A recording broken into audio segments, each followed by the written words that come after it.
Good morning दोस्तों, हमारे इस चैनल में आप सभी का स्वागत है। आज मैं आपको पार्टनरशिप के बारे में बताने वाला हूं।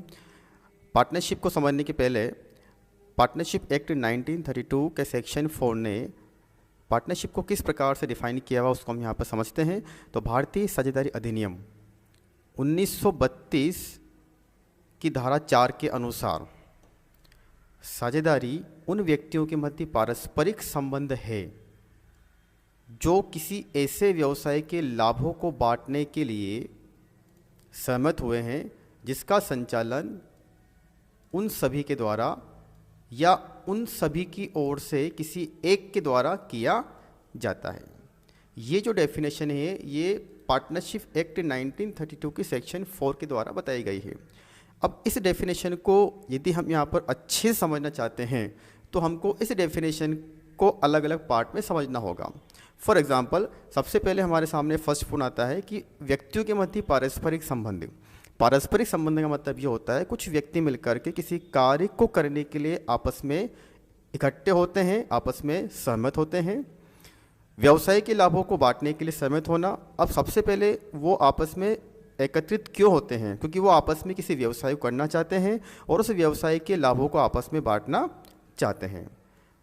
तो इसको यदि हम विशेषता के रूप में बोलना चाहें तो वो भी बोल सकते हैं कि पारस्परिक संबंध होता है और वो व्यवसाय के लाभों को बांटने के लिए आपस में सहमत होते हैं। अब जो व्यापार उन सभी के द्वारा चलाया जा रहा है तो उसका संचालन किसके द्वारा किया जाता है? तो संचालन उन सभी के द्वारा किया जा सकता है अथवा उन सभी के द्वारा किसी एक के द्वारा उसका संचालन किया जा सकता है। सभी पार्टनर्स ये डिसाइड कर सकते हैं कि व्यापार का संचालन किसके द्वारा किया जाएगा।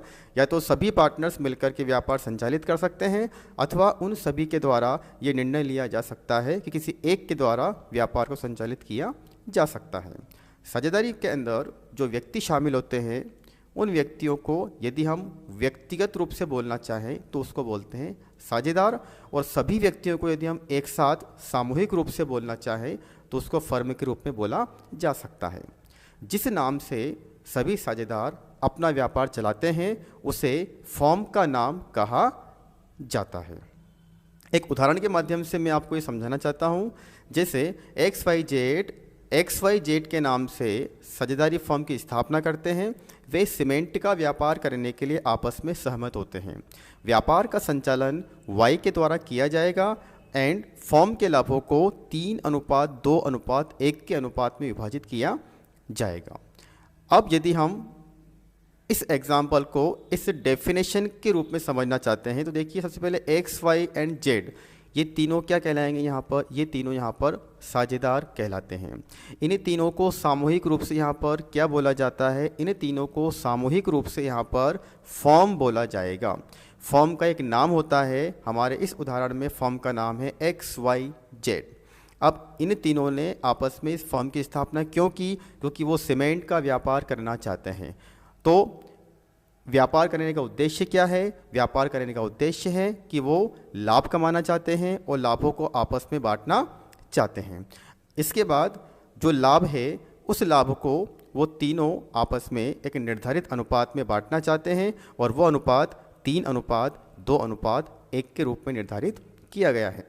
सबसे लास्ट में अगर हम बात करें यहाँ पर कि इस फर्म को चलाने का दायित्व किसका रहेगा, तो सभी साझेदार सामूहिक रूप से जैसे XYZ तीनों इस फर्म को संचालित कर सकते हैं और तीनों के द्वारा किसी एक साझेदार के द्वारा इस फर्म को संचालित करने का निर्णय लिया जा सकता है। जैसे हमारे इस उदाहरण के अंदर X, Y एवं Z तीनों ने मिलकर के ये डिसीजन लिया है कि व्यापार का संचालन Y के द्वारा किया जाएगा।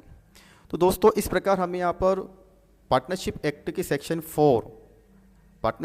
सेक्शन 4 ने पार्टनरशिप की डेफिनेशन बता रखी है। तो ये डेफिनेशन हमारे लिए सभी के लिए इम्पोर्टेंट है।